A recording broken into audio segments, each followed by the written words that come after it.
Today we're going to be talking about California Split. directed by Robert Altman. California Split with Elliot, Gould, and the other guy. What's his name? I don't know, dude. You didn't read about it after? I did. I just forgot his name. You really were into this movie. I feel like you would read about it a lot. Hey, don't get into this, dude. Every time I like a movie, you're like, dude, you were really into this movie. Shut up.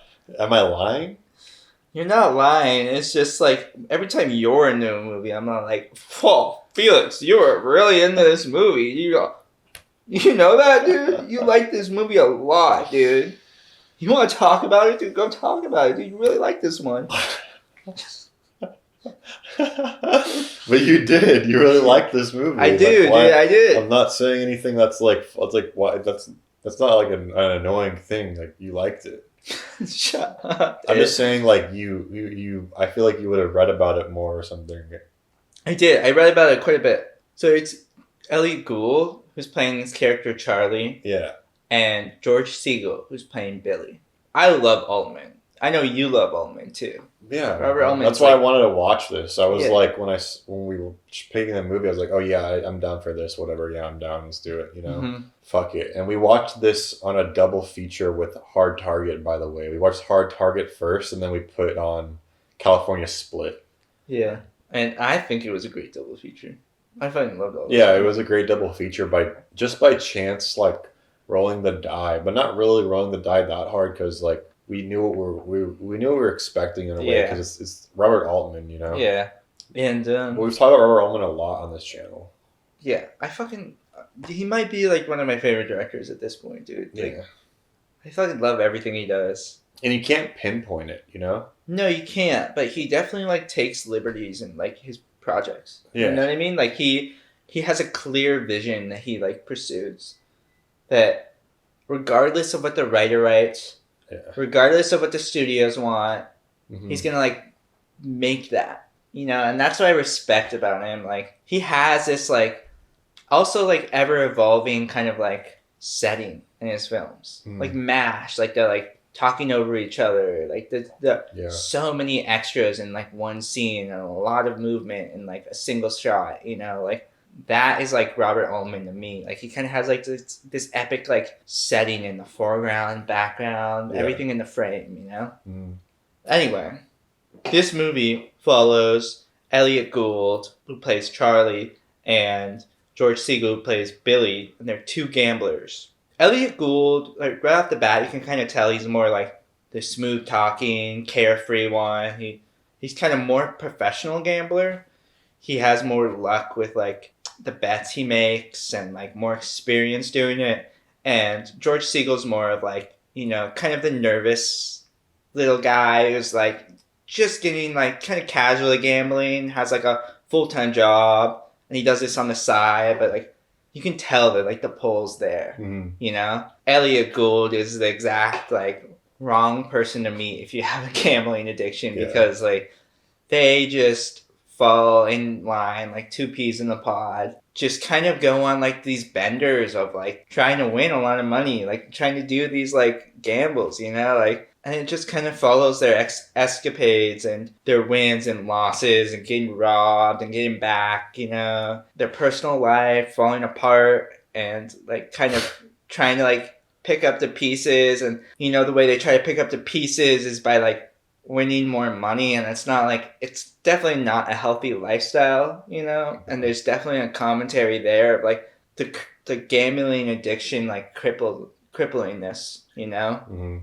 Yeah, I mean, I just love this movie, dude, and it culminates in like a very like you see like the ups and downs of like these kind of gambling addicts, and like first they're up and then they're like dig themselves into a hole more and more, and then they have to go out and like win a bunch of like money to pay off their debts because they like owe a bunch of money and shit. But like George Segal is definitely more level-headed, I would say. Yeah, I think Elliot Gould is just like really like just all out like fucking gambler type guy. But I think they're both addicted to gambling, you know, and they're like looking for that rush. Yeah, and that's what this movie's about. Is like more about gambling, like that addiction of like the rush of it, rather than like the money itself, as they realize. Has no real meaning to them. It's just like the rush of the gambling and the risk, you know? Yeah, and like it's definitely melancholic at the end because they win so much like throughout the movie, and they're like constantly winning, but like when they lose, it's just like once. It's like it's a huge burden on their shoulders, you know. And it's just like this terrible like weight, like feeling of like just hopelessness that you're just trapped in this cycle, you know. And like I think George Segal kind of realizes that. And I was reading the other day there were people talking about how, like Michael Phelps was like really suicidal after he won all those like gold medals, and he was saying like you train your whole life for this, and like he won like fucking gold medal after gold medal With the after gold swimmer? medal. The swimmer, Michael Phelps, Yeah. the swimmer, and then he woke up the next morning and it's like life goes on, you know. Yeah. And like that's your fucking dream, that's your achievement. You get to the end and it's like now what, you know, like Yeah. and it's like life, and that's like a very like daunting feeling of it's not all you make it out to be in your head. And I feel like that's kind of what George Segal experiences. Like he had everything going for him. He's so lucky at the end. He's winning every single game he plays. He has insane luck, and then it's like he gets to the end of it and it's like that what was that for, you know what I mean? Yeah, like, it's kind of just a commentary on like the human condition. Yeah. You know, like it's a commentary on like you can have like everything and still like feel like empty because it's not about like having things. It's like more like the chase to like do things. Because I felt like that way where I feel like everything's going right and I'm like, dude, life is so great, blah blah blah. And then you kind of like hit a wall of like, oh damn, like was it this easy or was it this like, dude, like I don't know. There's always some sort of like emptiness at the end of it. That's why you have to like, it's always just about like keep going and like doing things and, you know, like it's to keep going, you know what I mean? It's more about like the drive for it, you know? Yeah, no, it is. Like, I think that's like, it's definitely not a healthy lifestyle. You know, it's not a balanced lifestyle. You're not like, you're pursuing these like dopamine releases that are just like totally fucked up. You know, like it's like you're not gonna get that. Like that's just gonna totally fry your brain. Uncut Gems was inspired by this. Uncut Gems was definitely inspired by this. Yeah. I haven't seen it, but Mississippi Grind, I already know, dude. That's like fucking inspired by this. So yeah, you can see it. Yeah. Just from like the poster of Ben Mendelsohn being like. Yeah. Which we have to watch that though at some point. A24. I think it was one of the first A24s. It was like Spring Breakers and then that movie. Oh yeah? Yeah.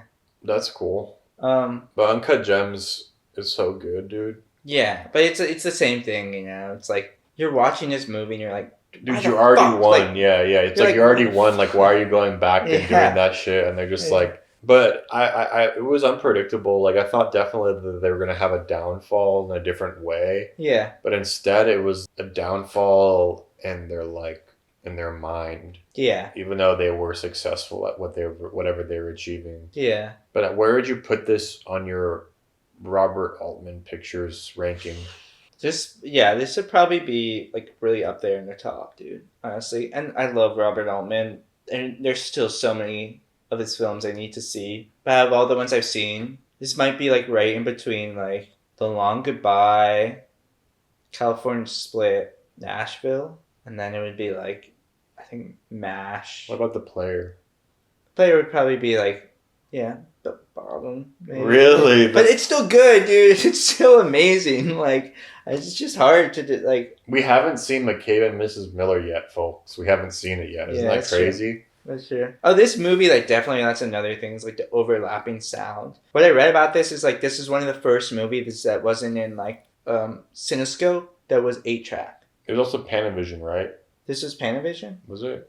I don't think so. I love the titles in this movie, too. The titles were great. The titles were sick. Like I said, like, they don't do titles like that anymore. And just, like, the intro, I love the fucking poker intro. That shit was fire, bro. It was, like, introducing everything and... like just the lead up to that, dude, so good. Like, and he doesn't overdo it. Like, I hate in Hollywood where fucking they blow their load in the first scene to like get your attention, and then it's just like cheap ass scene after cheap ass scene for like the whole middle of it, and you're just like, fuck you, like fuck you. Like I feel manipulated when they do that shit, and that's like a big problem I have in Hollywood. But he like it's almost like it's so even. Like his movies are very even. Yeah. You know, and like I said, Robert Altman, you can't point out the style. You don't know like the technique. It's just like there, but there's like something there that you know. It's like Yeah, you can tell. You can kind of tell it's an Altman picture. You know what I mean? It is. It's an Altman picture. They talked about this either in Easy Riders Raging Bulls or Adventures in a Screen Trade, one of those books. But they talk about this movie and how it was the screenwriter for it. I can't remember his first name, but it's Walsh. That's his last name. He wrote this, and he wrote about his personal life because he was like a gambling addict, right? And he was like had this very moving script that he was gonna sell to Columbia. I think it was Columbia, yeah. Or the TriStar. No, Columbia. Or maybe United Artists. No, it wasn't. But it was like Universal, maybe. No, because that's where it ends up with, right? Okay. And so it was originally going to be, I think it was Columbia, and they had this deal with MGM Hotels, and they were like gonna sell it as like it was like promoting the casino in Vegas. They were gonna shoot it there, and they had all these laws and stuff, and it all just like totally gets like more and more extravagant until they just totally like scrap it, and they like led this writer on so hard, and he was gonna be a producer, and he was gonna direct. Steven Spielberg was gonna direct it, but then Steven Spielberg gets pulled to Universal, and this script along with him is brought along. And Steven Spielberg goes and directs Sugarland Express, and this script goes into limbo. And then eventually the screenwriter's agent was able to get a hold of Robert Altman. And Robert Altman was like, I love this script. I want to do this movie. But the screenwriter didn't know at the time that Altman has a liberty of taking scripts and making his own vision out of them. Yeah. So he didn't realize how changed it would become. But then eventually they got George Segal on. I think Altman wanted him on at first. And apparently Elliot Gould wasn't like super tied on to the project until a phone call where Elliot Gould was like, I need to play this character. I've lived this life. Like, this is like me in real life. And I think this is something that like Elliot Gould like really struggled with, was like gambling addiction and stuff. And I think there's a point during the shooting where George Segal was like, I can't act with this guy. Like, he's like suffocating me. Like, he's not giving me any room to act. Like, he's like taking up all the screen time and everything. And like, I think Altman was like, listen, you need to just chill. Like, just keep doing you. Yeah. Like, he's lived this life. Like, he can't help it. You know what I mean? And I think that's like really interesting. Of like, you can totally tell that like Elliot Gould's like, he's a little like out of control, and he's a little like, He's always Elliot. He's like Elliot Gould, but in every movie he's like different every movie. Like in fucking MASH, he's like Elliot Gould. Yeah.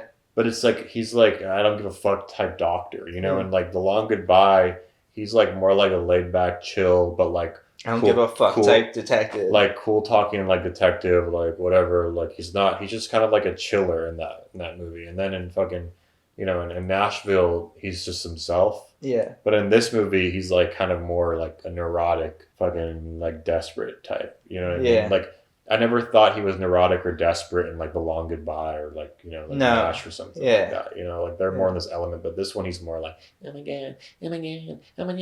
He's like he's like, let me get $100, please. Yeah. I just really need to play a game. Like, please, come on. And he's just like not giving him any of their money. Yeah. Like either way, like I don't know all the rules of gambling and like whatever, like crabs and like I play poker sometimes, but even if you don't know like what's going on, like you'll still have an enjoyable time, you know? Yeah. It's more along the lines of like Uncut Gems, you know, where he's like spouting out all of this gambling stuff and spreads and stuff like that. It's still a good time. Yeah. You know? It's a great time, yeah. Good Time is a good movie too. Good Time was an amazing movie, yeah. Yeah. Yeah. All right. Bo bo bo bo bo bo.